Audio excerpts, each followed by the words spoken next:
بسم اللہ الرحمن الرحیم۔ شروع اللہ کے نام سے جو رحمان و رحیم ہے۔ الہاکم التکاثر حتی زرتم المقابر۔ تم لوگوں کو زیادہ سے زیادہ اور ایک دوسرے سے بڑھ کر دنیا حاصل کرنے کی دھن نے غفلت میں ڈال رکھا ہے، یہاں تک کہ اسی فکر میں تم لبے گور تک پہنچ جاتے ہو۔ غفلت میں ڈال رکھا ہے۔ اصل میں الہاکم التکاثر فرمایا گیا ہے، جس کے معنی میں اتنی وسعت ہے کہ ایک پوری عبارت میں بمشکل اس کو ادا کیا جا سکتا ہے۔ الہاکم لفظ سے ہے جس کے اصل معنی غفلت کے ہیں، لیکن عربی زبان میں یہ لفظ ہر اس شغل کے لیے بولا جاتا ہے جس سے آدمی کی دلچسپی اتنی بڑھ جائے کہ وہ اس میں منہمک ہو کر دوسری اہم تر چیزوں سے غافل ہو جائے۔ اس مادے سے جب الہاکم کا لفظ بولا جائے گا تو اس کا مطلب یہ ہوگا کہ کسی لفظ نے تم کو اپنے اندر ایسا مشغول کر لیا ہے کہ تمہیں کسی اور چیز کا جو اس سے اہم تر ہے ہوش باقی نہیں رہا ہے، اسی کی دھن تم پر سوار ہے، اسی کی فکر میں تم لگے ہوئے ہو، اور اس انہماک نے تم کو بالکل غافل کر دیا ہے۔ تکاثر کثرت سے ہے اور اس کے تین معنی ہیں۔ ایک یہ کہ آدمی زیادہ سے زیادہ کثرت حاصل کرنے کی کوشش کرے، دوسرے یہ کہ لوگ کثرت کے حصول میں ایک دوسرے سے بڑھ جانے کی کوشش کریں، تیسرے یہ کہ لوگ ایک دوسرے کے مقابلے میں اس بات پر فخر جتائیں کہ انہیں دوسروں سے زیادہ کثرت حاصل ہے۔ پس الہاکم التکاثر کے معنی ہوئے تکاثر نے تمہیں اپنے اندر ایسا مشغول کر لیا ہے کہ اس کی دھن نے تمہیں اس سے اہم تر چیزوں سے غافل کر دیا ہے۔ اس فقرے میں یہ تصریح نہیں کی گئی ہے کہ تکاثر میں کس چیز کی کثرت اور الہاکم میں کس چیز سے غافل ہو جانا مراد ہے، اور الہاکم یعنی تم کو غافل کر دیا ہے کہ مخاطب کون لوگ ہیں۔ اس عدم تصریح کی وجہ سے ان الفاظ کا اطلاق اپنے وسیع ترین مفہوم پر ہو جاتا ہے۔ تکاثر کے معنی محدود نہیں رہتے، بلکہ دنیا کے تمام فوائد و منافع، سامان عیش، اسباب لذت اور وسائل قوت و اقتدار کو زیادہ سے زیادہ حاصل کرنے کی سعی و جہد کرنا، ان کے حصول میں ایک دوسرے سے بڑھ جانے کی کوشش کرنا اور ایک دوسرے کے مقابلے میں ان کی کثرت پر فخر جتانا اس کے مفہوم میں شامل ہو جاتا ہے۔ اسی طرح الہاکم کے مخاطب بھی محدود نہیں رہتے، بلکہ ہر زمانے کے لوگ اپنی انفرادی حیثیت سے بھی اور اجتماعی حیثیت سے بھی اس کے مخاطب ہو جاتے ہیں۔ اس کا مطلب یہ ہو جاتا ہے کہ زیادہ سے زیادہ دنیا حاصل کرنے اور اس میں ایک دوسرے سے بڑھ جانے اور دوسروں کے مقابلے میں اس پر فخر جتانے کی دھن افراد پر بھی سوار ہے اور اقوام پر بھی۔ اسی طرح الہاکم التکاثر میں چونکہ اس امر کی صراحت نہیں کی گئی کہ تکاثر نے لوگوں کو اپنے اندر منہمک کر کے کس چیز سے غافل کر دیا ہے، اس لیے اس کے مفہوم میں بھی بڑی وسعت پیدا ہو گئی ہے۔ اس کے معنی یہ ہیں کہ لوگوں کو اس تکاثر کی دھن نے ہر اس چیز سے غافل کر دیا ہے جو اس کی بنسبت اہم تر ہے۔ وہ خدا سے غافل ہو گئے ہیں، عاقبت سے غافل ہو گئے ہیں، اخلاقی حدود اور اخلاقی ذمہ داریوں سے غافل ہو گئے ہیں، حقداروں کے حقوق اور ان کی ادائیگی کے معاملے میں اپنے فرائض سے غافل ہو گئے ہیں۔ انہیں معیار زندگی بلند کرنے کی فکر ہے، اس بات کی کوئی فکر نہیں کہ معیار آدمیت کس قدر گر رہا ہے۔ انہیں زیادہ سے زیادہ دولت چاہیے، اس بات کی کوئی پرواہ نہیں کہ وہ کس ذریعے سے حاصل ہوتی ہے۔ انہیں عیش و عشرت اور جسمانی لذتوں کے سامان زیادہ سے زیادہ مطلوب ہیں۔ اس ہوس رانی میں غرق ہو کر وہ اس بات سے بالکل غافل ہو گئے ہیں کہ اس روش کا انجام کیا ہے۔ انہیں زیادہ سے زیادہ طاقت، زیادہ سے زیادہ فوجیں، زیادہ سے زیادہ ہتھیار فراہم کرنے کی فکر ہے، اور اس معاملے میں ان کے درمیان ایک دوسرے سے آگے نکل جانے کی دوڑ جاری ہے۔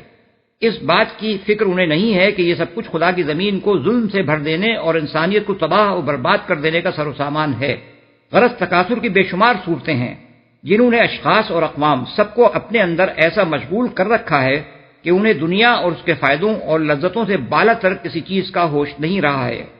لبے گور تک پہنچ جاتے ہو، یعنی تم اپنی ساری عمر اسی کوشش میں کھپا دیتے ہو اور مرتے دم تک یہ فکر تمہارا پیچھا نہیں چھوڑتی۔ کلا سوف تعلمون ثم کلا سوف تعلمون۔ ہرگز نہیں، ان قریب تم کو معلوم ہو جائے گا۔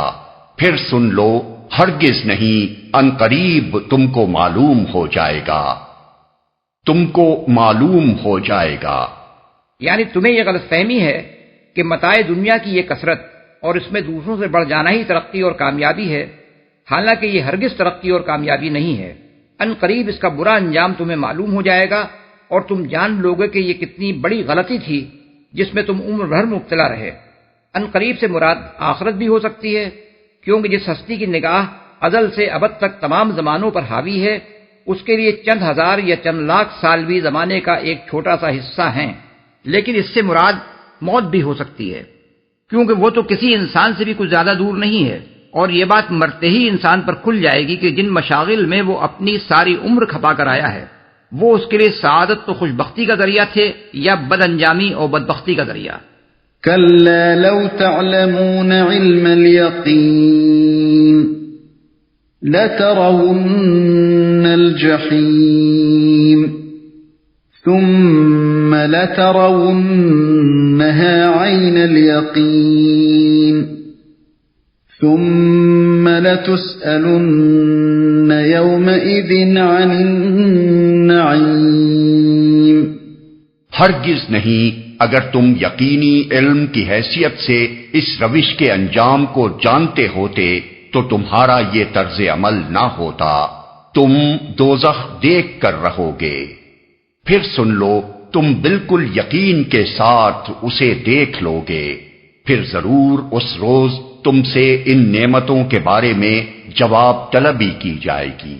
اس فقرے میں پھر کا لفظ اس معنی میں نہیں ہے کہ دوزخ میں ڈالے جانے کے بعد جواب طلبی کی جائے گی، بلکہ اس کا مطلب یہ ہے کہ پھر یہ خبر بھی ہم تمہیں دیے دیتے ہیں کہ تم سے ان نعمتوں کے بارے میں سوال کیا جائے گا، اور ظاہر ہے کہ یہ سوال عدالت الہی میں حساب لینے کے وقت ہوگا۔